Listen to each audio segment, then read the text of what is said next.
पढ़ाई बहुत अच्छी तरह से चल रही है और एग्जाम की प्रिपरेशन भी बहुत अच्छी तरह से चल रही है और उसमें मैथ्स मैजिक आपका साथ दे रहा है। तो आज का जो वीडियो है उसमें हम एक न्यू चैप्टर स्टार्ट करने वाले हैं ग्रेड 10 का। ये एक रिक्वेस्टेड वीडियो था। बहुत सारे स्टूडेंट्स का रिक्वेस्ट था कि क्वाड्रेटिक इक्वेशन पे दीदी वीडियोस बनाइए। हम स्टार्ट कर रहे हैं क्वाड्रेटिक इक्वेशन वाला चैप्टर। हर एक ऑब्जेक्टिव को मैं एकदम डीपली जाके आपको समझाने की कोशिश करूंगी। सो फर्स्ट पार्ट में हम थोड़ा बेसिक पढ़ेंगे, उसके बाद उसके सोल्यूशंस पे जाएंगे। स्टेप बाय स्टेप पूरा डिटेल में आपको सोल्यूशंस मिलने वाले हैं। क्वाड्रेटिक इक्वेशन का पूरा डिटेल नॉलेज इस वीडियो में आपको मिलने वाला है। सो पूरे वीडियो को ध्यान से देखिए, बीच में स्किप मत कीजिए, नहीं तो समझ में नहीं आएगा। So let's get started with today's video.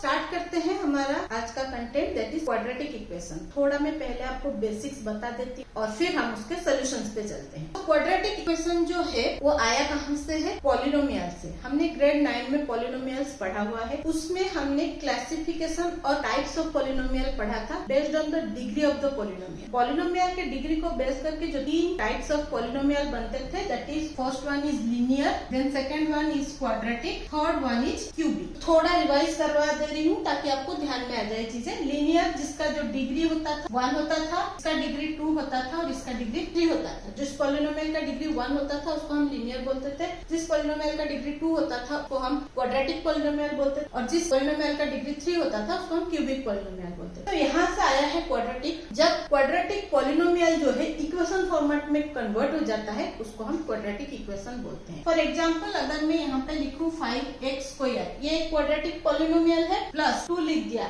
तो ये पॉलिनोमियल बन गया, क्वाड्रेटिक पॉलिनोमियल। अभी यहाँ पे हम इसको इक्वेशन फॉर्मेट में कन्वर्ट कर सकते हैं। कैसे? 2x² 2x + 3 = 0 कर दिया तो ये पूरा एक जो फॉर्मेट बन गया, ये बन गया मेरा क्वाड्रेटिक इक्वेशन फॉर्मेट। सो ये होता है क्वाड्रेटिक इक्वेशन। क्वाड्रेटिक क्योंकि इसका पावर जो है, डिग्री जो है 2 है और इक्वेशन फॉर्मेट में है, इसलिए इसको हम बोलते हैं क्वाड्रेटिक इक्वेशन। इसको लिखने का एक स्टैंडर्डाइज तरीका है, ये हमेशा उसी स्टैंडर्ड में लिखा जाता है। तो उसका मैं बता देती हूँ इसको लिखने का स्टैंडर्ड तरीका क्या है। तो standard form of quadratic equation क्या होता है? जब हम एक इक्वेशन को क्वाड्रेटिक फॉर्मेट में डालते हैं, उसका जो फॉर्मेट पहले से डिसाइडेड है बाय द मैथमेटिशियंस, उसी फॉर्मेट में लिखते हैं, उसको हम बोलते हैं स्टैंडर्ड क्वाड्रेटिक इक्वेशन। अभी उसका तरीका क्या है लिखने का? उसको हम लिखते हैं ax² + bx + c = 0। सो ये होता है उसका लिखने का स्टैंडर्ड तरीका। उसमें क्या होता है? ये जो a होता है दिस इज कोफिशिएंट 1, b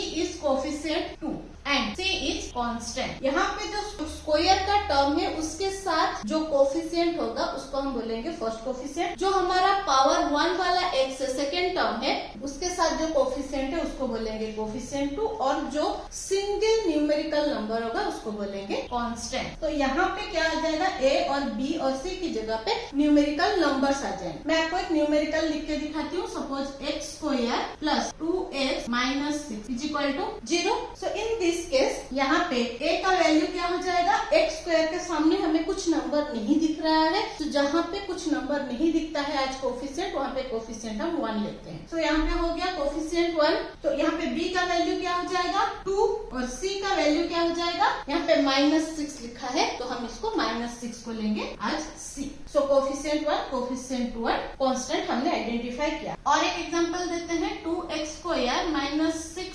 + 2 = 0। सो यहाँ पे जो a का वैल्यू होगा 2, b will be -6, c will be 2। यहाँ पे दोनों जगह पे प्लस का साइन है तो हमने 2 और 2 लिया, यहाँ पे माइनस का साइन है तो -6 लिया। तो ये हो गया हमारा standard form of identifying ABC, values of ABC। तो आई होप यहाँ तक आपको क्लियर हुआ होगा कि क्वाड्रेटिक इक्वेशन क्या है और उसका लिखने का स्टैंडर्ड तरीका क्या है और ABC का मतलब क्या है और कैसे फाइंड करते हैं। इक्वेशन को देख के हम फाइंड कर सकते हैं। आप कोई भी इक्वेशन आपके नोटबुक का उठा लो, वहाँ पे आपको अगर इस फॉर्मेट में है देन क्वाड्रेटिक इक्वेशन है, वहाँ पे आपको कोफिशिएंट 1, कोफिशिएंट 2 और कोफिशिएंट मींस a, b और c के वैल्यूज निकालने हैं। कोई भी इक्वेशन उठा के आप लिख सकते। मैं आपको एक एग्जांपल देती हूँ। अगर क्वाड्रेटिक इक्वेशन का फॉर्मेट हमें चेंज करके दिया है तो हम आइडेंटिफाई कैसे करेंगे कि क्वाड्रेटिक इक्वेशन कैसे फाइंड करना है। सो यहाँ पे मैंने 5 इक्वेशंस लिखा हुआ है। हमें इसमें से आइडेंटिफाई करना है कि क्वाड्रेटिक इक्वेशन कौन सा है, मतलब हमें देखना है इसको हम स्टैंडर्ड फॉर्म में कन्वर्ट कर पाते हैं क्या। तो अगर हम विजुअली देखें यहाँ पे हमें कौन सा विजुअली दिख रहा है कि क्वाड्रेटिक इक्वेशन बनेगा, ये बन सकता है क्योंकि क्योंकि यहाँ पे पावर जो है 2 है तो क्वाड्रेटिक बन गया। अभी यहाँ पे a b c फॉर्मेट में लिखा हुआ है, ax² bx और c के फॉर्मेट में ये लिखा हुआ है, तो ये बन गया क्वाड्रेटिक इक्वेशन। विजुअली देख के हमने बता दिया। अभी यहाँ पे आते हैं सेकेंड इक्वेशन में। यहाँ पे हमें पावर 2 दिया है, क्या इसको हम क्वाड्रेटिक इक्वेशन बोलेंगे in this particular situation? No, because यहाँ पे हमें एक फ्रैक्शन दिया हुआ है। अगर मैं इसको सॉल्व करूंगी तो फाइनली जो इक्वेशन बनेगा वो क्वाड्रेटिक नहीं बनेगा। कैसे नहीं बनेगा? अगर इसको हम सॉल्व करेंगे तो ये जो हमारा यहाँ पे डिनोमिनेटर 1 है तो हमारा पूरा डिनोमिनेटर y हो जाएगा। फिर हम करेंगे इसको क्रॉस मल्टीप्लाई, ये हो जाएगा y³ + 1 = 2। अभी इसको अगर मैं सॉल्व करती हूँ y³ + 1 = ये y जाकर इधर मल्टीप्लाई हो जाएगा। तो यहाँ पे क्या हो गया, हमारा जो पावर है y का वो 3 हो गया, तो ये क्यूबिक इक्वेशन हो गया अभी और क्वाड्रेटिक नहीं रहा। सो ये क्वाड्रेटिक नहीं हो। Okay, now coming to the third one. यहाँ पे y² = 5y - 10 है, तो इसको अगर मैं स्टैंडर्डाइज फॉर्मेट में लिखने की कोशिश करती हूँ y² और ये दोनों को इस साइड ले आऊंगी -5y + 10 = 0 हो जाएगा। तो ये बन गया मेरा एबीसी फॉर्मेट। पावर 2 मिल गया मुझे, यहाँ पे ax² bx का वैल्यू मिल जाएगा। सो ये बन गया हमारा quadratic equation. Now coming to the fourth one. So यहाँ पे सेम, यहाँ पे जो किया था सेकंड क्वेश्चन में, फोर्थ क्वेश्चन में सेम करना है हमें। इसको पहले सम लेते हैं, तो यहाँ पे कुछ नहीं है, मीन्स 1 है, और ये दोनों को हम करेंगे क्रॉस मल्टीप्लीकेशन। सो x और x मल्टीप्लाई होते हो गया x² और यहाँ पे बन गया 1 = 2। तो इसका वैल्यू मुझे क्या मिलेगा, x² + 1 = 2x। तो यहाँ पे मुझे पावर 2 मिला और ये जो फॉर्मेट है एबीसी के फॉर्मेट में हम कन्वर्ट करके लिख सकते हैं, तो इसको हम बना देंगे quadratic equation. Now coming to the fifth one. अभी यहाँ पे कुछ डिफरेंट टाइप का दिया है, तो यहाँ पे पहले हमें ब्रैकेट मल्टीप्लीकेशन करके ब्रैकेट को रिमूव करना पड़ेगा। सो रिमूव करके देखते हैं तो क्या हो जाएगा। ब्रैकेट रिमूव करेंगे तो ये ईच एलिमेंट के साथ मल्टीप्लाई होगा, तो हो जाएगा m हो गया m² - 5m। ना अभी ये 2 दोनों के साथ मल्टीप्लाई होगा, तो यहाँ पे हो गया +2m - 10 = 0। ना m² - 5 + 2 दोनों के वेरिएबल्स इक्वल है, तो हम क्या करेंगे, यहाँ पे कोफिशिएंट को माइनस करेंगे, तो -3m - 10 = 0। सो यहाँ पे power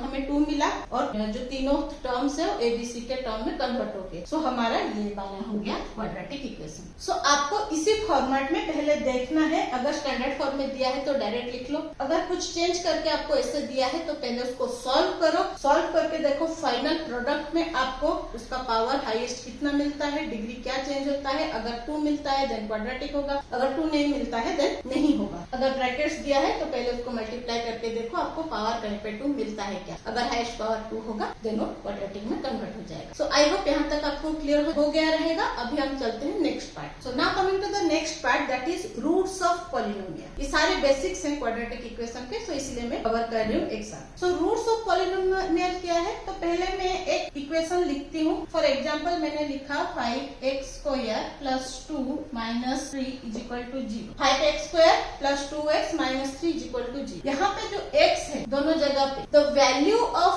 x is the root of the polynomial. जब इक्वेशन को सेटिस्फाई करेगा, इक्वेशन का पूरा वैल्यू 0 होगा, तभी हम x का जो वैल्यू निकाले हैं that will be roots of the polynomial. तो इन जनरल x के जो वैल्यूज होते हैं वही होता है रूट ऑफ द पॉलिनोमियल। तो हर एक इक्वेशन में x या जो भी वेरिएबल है उसके 2 वैल्यूज निकलते हैं। तो हमारे हर एक इक्वेशन में 2 रूट्स होते हैं। तो रूट का वैल्यू हमेशा 2 ही निकलता है। That can be plus minus, that can be minus minus, that can be plus plus, वो इशू नहीं है। हम सिंबल चेंज हो सकता है बट वैल्यूज 2 निकलेंगे। पॉजिटिव नेगेटिव इंटीजर के हिसाब से निकल सकता है, दोनों पॉजिटिव इंटीजर भी निकल सकता है, दोनों नेगेटिव इंटीजर भी निकल सकता है। सो अगर x के वैल्यू के लिए पॉलिनोमियल का जो लास्ट प्रोडक्ट है वो सेटिस्फाई हो रहा है, प्रोडक्ट ऑफ द पॉलिनोमियल 0 निकल रहा है इक्वेशन का, तो हम उस x के वैल्यू को मानेंगे रूट ऑफ द इक्वेशन और रूट ऑफ द पॉलिनोमियल।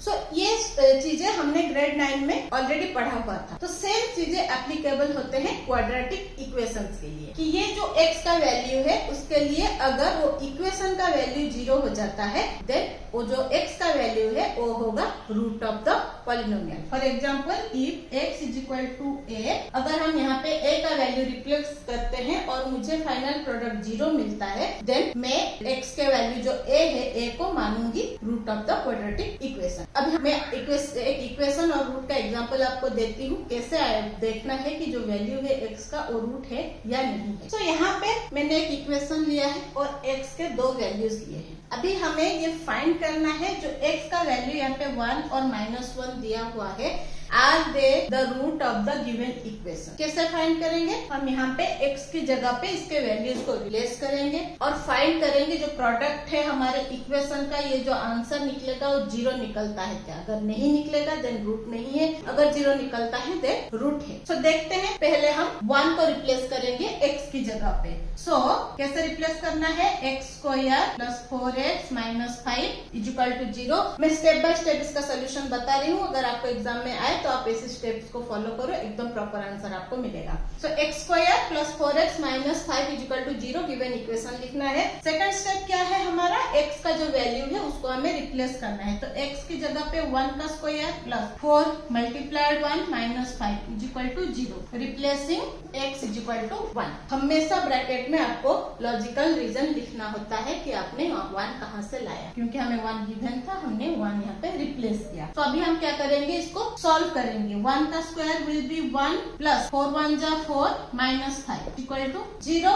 1 + 4 हो गया 5 - 5 = 0। So this side becomes 0, this side is already 0। तो हमारा LHS = RHS हुआ, दोनों साइड में हमें 0 मिला। तो हमारा जो x का वैल्यू 1 है that is the root of the equation. So यहाँ पे सेटिस्फाई हो रहा है, x का वैल्यू अगर हम 1 ले रहे हैं, जो इक्वेशन का वैल्यू है 0 वो सेटिस्फाई हो रहा है, हमें आंसर 0 मिल रहा है। तो x का वैल्यू जो 1 है that will be written as root of the equation. तो हमें यहाँ पे स्टेटमेंट में लिखा है so x = 1 is a root of the equation और quadratic equation. Now coming to the next one, -1 को हम रिप्लेस करके देखते हैं कि क्या होता है। सो इक्वेशन मैंने लिख लिया है, first step. Then second step में हम क्या करेंगे, -1 को रिप्लेस करेंगे x की जगह पे + 4 × -1 - 5 = 0, replacing x = -1।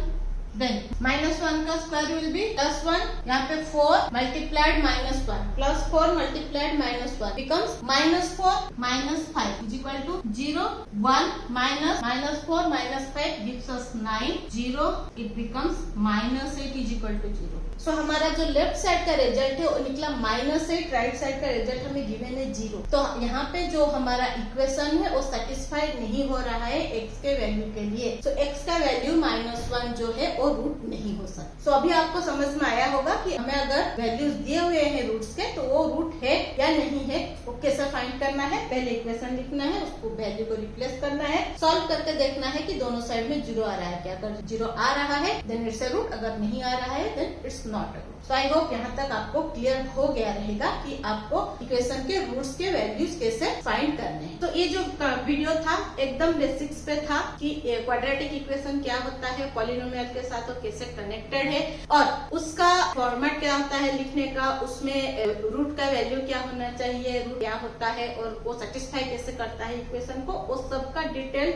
With example step by step solution मैंने दिया है। पूरे वीडियो को अगर आपने ध्यान से देखा होगा तो आपका वो डाउट क्लियर हो जाना चाहिए। अभी भी अगर आपको कोई डाउट है देन कमेंट सेक्शन में जरूर लिखिए, मैं जल्दी से जल्दी उसका क्लैरिटी आपके लिए लेके आऊंगी। तो ये एक पार्ट था वीडियो का। जो नेक्स्ट पार्ट है वो इम्पोर्टेंट और होने वाला है और इंटरेस्टिंग होने वाला है, क्योंकि हम solution of quadratic equation find करने वाले हैं। क्योंकि ये वीडियो बहुत बड़ा हो जाएगा तो मैंने वीडियो को 2 पार्ट में डिवाइड कर दिया है। तो जो नेक्स्ट पार्ट आएगा वीडियो का उसमें हम सोल्यूशन स्टार्ट करेंगे, डिफरेंट पार्ट्स है सोल्यूशंस के, उसके डिफरेंट पार्ट्स पे हम काम करेंगे और डिटेल में डिस्कशन करेंगे। सो ऐसा ही इंटरेस्टिंग मजेदार वीडियोस के लिए, कंसेप्ट्स क्लियर करने के लिए बने रहिए मेरे साथ। Stay tuned with maths magic. जाने से पहले subscribe the channel because I believe we will achieve your goal together. Subscribe करने के बाद बेल बटन को क्लिक करके ऑल ऑप्शन को सिलेक्ट कर लीजिए ताकि आपको आने वाली वीडियोस की नोटिफिकेशंस मिलते रहे। लाइक शेयर कर लीजिए ताकि बाकी लोगों को हेल्प होता रहे। सो मिलते हैं और एक इंटरेस्टिंग क्वाड्रेटिक इक्वेशन के सोल्यूशन के साथ। Till then bye bye.